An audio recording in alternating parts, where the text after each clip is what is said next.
ایران اسرائیل امریکہ وار کے اندر آپ کو کچھ تھوڑی سی خاموشی نظر آتی ہے، کچھ تھوڑی سی ہلچل نظر آتی ہے، ٹرمپ کی بیانات نظر آتے ہیں کہ روک دیا ہے، اور ٹیکٹیکل ویپن کے استعمال کی بھی بات آپ کو نظر آئی۔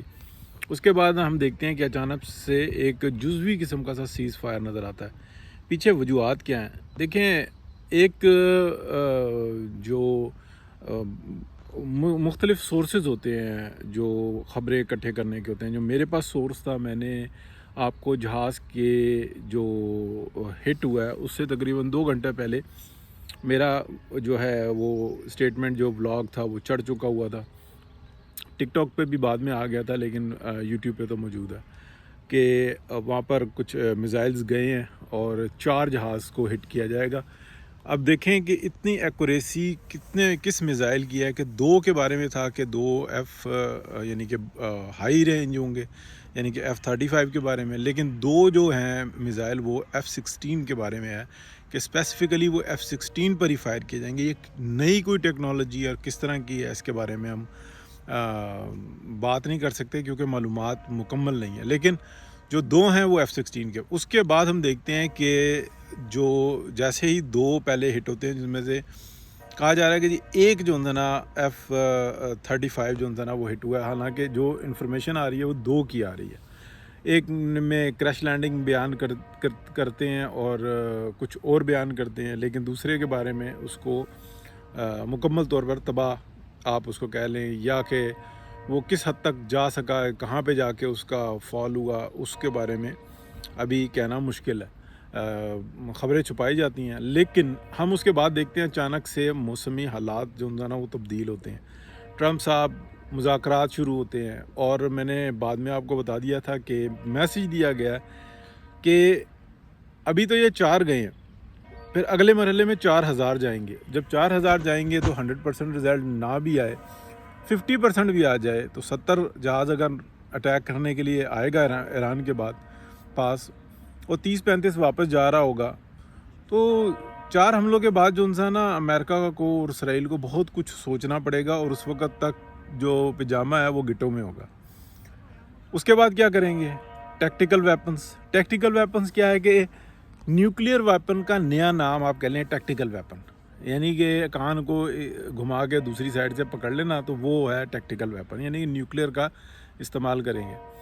تو دنیا کے جتنے جو آپ کہہ لیں کہ جو اعداد و شمار اکٹھے کرنے والے لوگ ہوتے ہیں، وہ کہتے ہیں کہ انہوں نے امریکہ کو واضح بتایا، اور ٹرمپ کو نہیں بتایا بلکہ ٹرمپ کے نیچے جو لوگ ہیں ان سب کو بتایا، بریف کیا کہ بہت سارے ٹیکٹیکل یا نیوکلیئر جو ہے نا وہ ایران برداشت کر لے گا، سروائیو کرے گا، لیکن کیا امریکہ سروائیو کر لے گا؟ کیونکہ جو رسپانس آئے گا وہ تل ابیب پر تو آئے گا ہی آئے گا، لیکن وہ امریکہ کے اندر آئے گا۔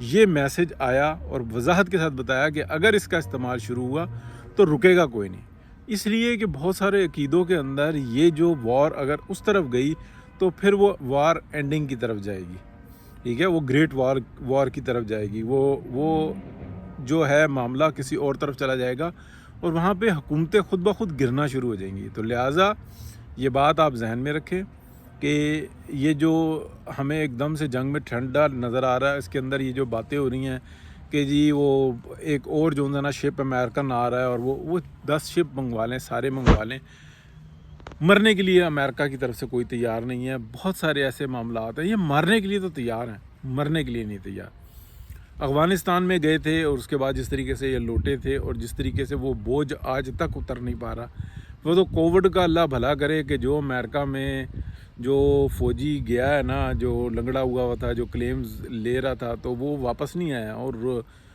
کسی کو کھانسی، نزلہ، زکام، کچھ اس ٹائپ کی بیماری تھی، تو فون کر کے پوچھ رہے تھے کہ کوئی آپ کو کھانسی تو نہیں آ رہی؟ تو لوگ بہت سارے جو ہے نا ریٹائر فوجی جو کلیم لے رہے تھے، اپنا پینشنز وغیرہ لے رہے تھے، وہ اپنے علاقے چھوڑ کے بھاگ گئے تھے، وہ انڈر گراؤنڈ ہو گئے تھے۔ کیا یہ کوئی اطلاعات دے رہا ہے؟ تو مسئلہ یہ ہے کہ امریکہ کے اوپر بھی اتنا بوجھ ہے، کیا وہ بوجھ اس سے اٹھ نہیں رہا، وہ بوجھ کسی اور پہ ڈالنے کی کوشش کر رہا ہے۔ ابھی جو ہے نا $5 ٹریلین کا سننے میں آیا کہ یہ بوجھ جو ہے نا یہ امریکہ تیار ہوا ہے عرب ممالک پر ڈالنے کے لیے، سعودی عرب، کویت، عمان، کہ جی ہم نے تمہارا دفاع کیا. اور یہ ممالک جو ان سے ہے نا یہ اتنا بڑا بل دیکھ کے جو ہے نا یہ کہہ رہے ہیں کہ بھائی بس یہ جنگ رکنے کی دیر ہے، ہم نے بھی پلسیٹے نہ کسی اور طرف مار لینے ہیں، ہم لڑیں گے یا مریں گے. اب حکومتیں ان کی جعلی ہیں اور جس طریقے کی ہیں، تعلق ہمارے ان سب سے بہت اچھے ہیں، لیکن کیونکہ فیصلے چند ایک لوگوں نے کرنے ہوتے ہیں تو اس کے اندر پھر بہت ساری جو نا غلطیاں ہوتی ہیں. دوسری جانب ہمیں جو ایکسٹرا آرڈنری دنیا کے جینیس لوگ ہیں، بے شک نیگیٹو ہیں، وہ اسرائیلینز نظر آتے ہیں، وہ ڈیول ہیں، وہ ایول ہیں، لیکن ان کے اندر قابلیت ہمیں نظر آتی ہے، وہ ان کو کس طریقے سے آپریٹ کرتے ہیں. تو الحمدللہ جی اب آ جاتی ہے کہ پاکستان کا کیا کردار ہے. پاکستان کا ہی کردار ہے. چائنا کی بیک ہے اور پاکستان یہاں پر بہت اچھے طریقے سے چل رہا ہے. بہت سارے لوگوں کو یہ اعتراض ہوتا ہے کہ پاکستان $5 ارب کے لیے بھیک مانگ رہا ہوتا ہے اور $500 ارب کا کام کروا رہا ہوتا ہے. یہ خود کیوں نہیں لیتا؟ پاکستان کے لیے یہی بہتر ہے کہ وہ بس اپنی ضرورت کا لے اور اپنے پیروں پہ خود کھڑا ہو، اپنے وقت کو ٹپائے. پاکستان دنیا کی بہترین اکانومی کے حساب سے بہت بڑی پاور بنے گا، لیکن اسی طریقے سے بنے گا. اپنے ہم معاملات کو چلا رہے ہیں، ضرورت کی چیز لے لیتے ہیں، ہم عیاشیوں کے لیے نہیں لے رہے. آج پاکستان کی اسٹیبلشمنٹ کو اور حکومت کو دونوں کو اس بات کا پتہ ہے کہ ہم نے پاکستان کو ریسکیو کرنا ہے. آج بھی پاکستان کی اسٹیبلشمنٹ غلطیاں کر رہی ہے. فیلڈ مارشل جنرل سید حافظ عاصم منیر شاہ صاحب نے جس طریقے سے شیعوں سے ملاقات کی، ان کو چاہیے کہ اسی طریقے کی ایک ملاقات کشمیریوں سے کریں، پھر بریلویوں سے کریں، پھر دیوبندیوں سے کر لیں، پھر اہل حدیث سے کر لیں.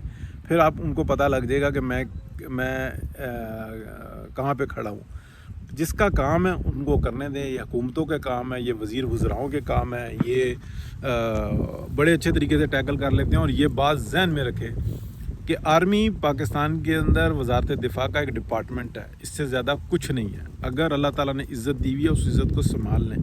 اگر جس طریقے سے بار بار میں نے اعتراض کیا، اس وقت میں اچھا نہیں لگتا، لیکن سچ اور حق کی بات باز ٹائم کرنا ضروری ہوتی ہے. اگر یہ کہیں گے کہ عزت ہماری اور معاملات جب ہم بگاڑ دیں تو پھر دوسرا سنبھالتا رہے، یعنی کہ حکومتیں آتی رہیں، سیاسی جماعتیں سنبھالتی رہیں، تو وہ جو انسانہ بڑا مسئلہ بن جاتا ہے. بہت شکریہ جی، اللہ حافظ.